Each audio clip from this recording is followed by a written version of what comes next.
बिस्मिल्लाहिर्रहमानिर्रहीम। अस्सलाम वालेकुम। मैं हूँ अक्सा नाज और आप देख रहे हैं मेरा यूट्यूब चैनल। असासाजात तुर्की को 100 साल बाद वापस लौटाए जाएंगे। मुआहदा लवाज़न जो है वो चंद दिनों बाद अब ख़त्म हो रहा है और तुर्की जो है वो अबनाए बास फोर्स पर टैक्स अब शुरू कर रही है। अबनाए बास फोर्स है क्या, आज की वीडियो में एक तो आपको ये बताऊंगी, दूसरा बहरी जहाज़ जो है अब वो मुफ्त नहीं गुजर सकेंगे। और अगर हम बात करें तो तुर्की दुनिया की सुपर पावर बन के जो है अब जल्द ही सामने आने वाला है और इस मुआहदे के तहत तुर्की को जंजीरों में जकड़ा गया था। खिलाफत उस्मानिया के वक्त जो है उस वक़्त जो हालात थे, ये मुआहदा उस वक़्त किया गया और खिलाफत उस्मानिया को ख़त्म किया गया। देखिए, खिलाफत उस्मानिया तो नहीं रही, लेकिन खिलाफत उस्मानिया जैसी जो ताकतें हैं वो अब शायद तुर्की को हासिल हो जाएंगी, जो आज से 100 साल पहले तुर्की से छीनी गई थी। एक ज़माने में आधी दुनिया पर तुर्की का राज था, तो एक दफ़ा फिर यूँ लग रहा है कि हम मुसलमान वो सुनहरा दौर दोबारा देखने जा रहे हैं, जिसका हर मुसलमान जो है वो ख्वाब देखता है कि दुनिया भर में जो है वो मुसलमान हुकूमत करें। क्या तुर्किया इसका मरकज़ बनेगा और पाकिस्तान और तुर्की के दरमियान जो दो तरफ़ा तल्लुकात हैं, इनसे इस तमाम ये जो मुआहदा लवाज़न है, इससे क्या पाकिस्तान को भी कोई बेनिफिट पहुँचेगा? बतौर मुसलमान ये सबको पता होना चाहिए कि उम्मत मुसलमान की ताकत किस किस खित्ते में मौजूद है। अच्छा जी, 2023 में तुर्की का मुआहदा लवाज़न ख़त्म हो रहा है। तुर्की इस मुआहदे से आज़ाद हो जाएगा और अब सबसे बड़ा सवाल ये पैदा होता है कि इस मुआहदे के तहत तुर्की को किन किन जंजीरों में जकड़ा गया था। थोड़ी सी हम इसकी हिस्ट्री पे बात करते हैं। 1923 में अगर हम जाते हैं तो खिलाफत उस्मानिया की उस वक़्त शिकस्त हुई। जंगे अज़ीम अव्वल के बाद खिलाफत उस्मानिया आहिस्ता आहिस्ता जो है वो ख़त्म होने लगी थी, यानी अपने इख्तियारात खोने लगी थी। खिलाफत उस्मानिया बिल्कुल बिखर कर रह गई थी और जो इलाके इनके हिस्से में थे उन्होंने भी बगावत का ऐलान कर दिया था। तुर्की की आज़ादी के 100 साल 2023 में मुकम्मल होने जा रहे हैं। अगर देखा जाए तो तुर्की एक आज़ाद मुल्क नहीं है। जिस तुर्की को हम जानते हैं वो बहुत छोटा सा खिता है। रियासत तुर्किया जो है वो बहुत वसी, बहुत बड़ी है और यूरोप तक फैली हुई है। इवन के सऊदी अरब का पूरा खिता जो है वो तुर्की के ज़ेरे असर जो है वो आता है। ये सब तुर्किया का था आज से 100 साल पहले।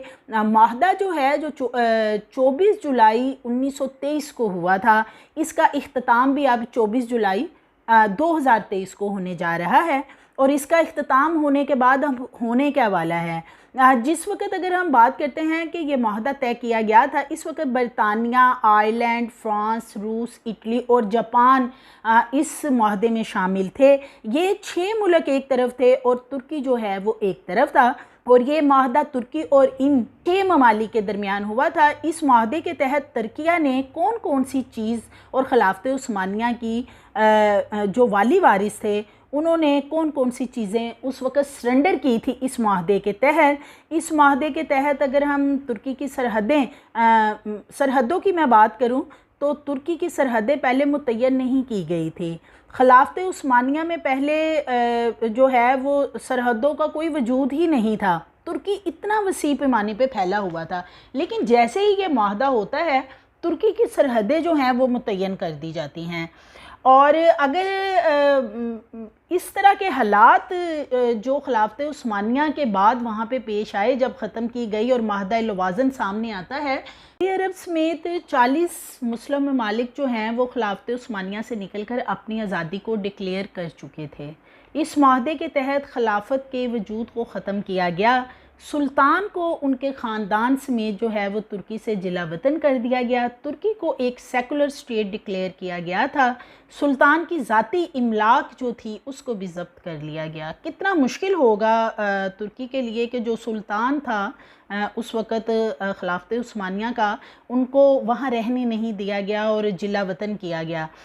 फिर ही तुर्की को आलमी सतह पर तस्लीम किया गया था कि इस मुआहदे के तहत तुर्की ने तीनों बड़े आज़मों में खिलाफत के असासाजात और इमलाक से भी दस्तबरदारी जो है वो हासिल कर ली थी। तुर्की को तेल निकालने की इजाज़त नहीं है, उसकी ये जो सहूलत थी वो सलब कर ली गई। तुर्की के पास तेल के बेशुमार ज़खायर हैं, मगर ये जो माहदा लवाज़न है इसके तहत तुर्की तेल नहीं निकाल सकता।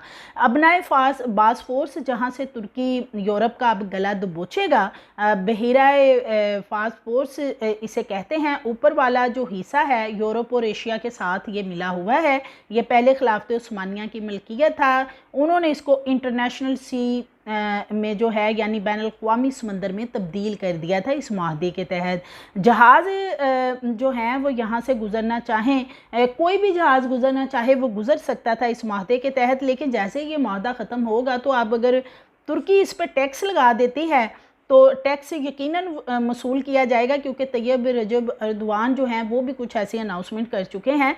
तो जहाज़ों से जो तजारत के होती है इतनी ज़्यादा इस समंदर के ज़रिए, अब इस माहदे से जैसे इसका ख़त्म होता है माहदा तो इसका टैक्स वसूली की जाएगी।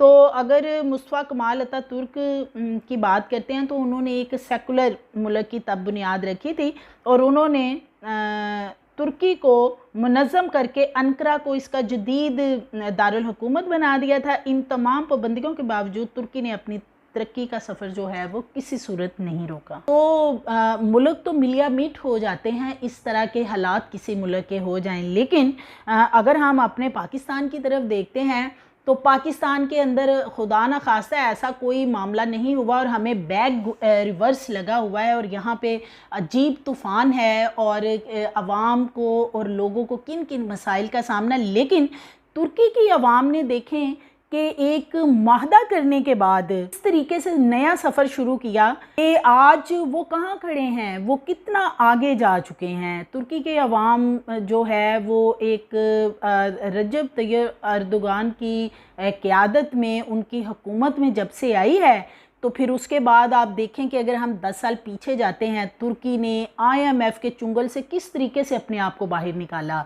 क्योंकि IMF तो जिसमें मुसल्लत हो जाता है ना, सूद इतना लगाया जाता है अपनी इंसान जान नहीं छुड़ा सकता। तुर्की पर IMF के हवाले से इंटरनेशनल लेवल पे भी 1 रुपया कर्ज नहीं है इस वक्त। 10 साल पहले वो अपनी जान छुड़ा चुके हैं IMF से, सब कर्जे उन्होंने चुका दिए। नेटो की फ़ौज में इनकी फ़ौज का जो है वो शुमार होता है।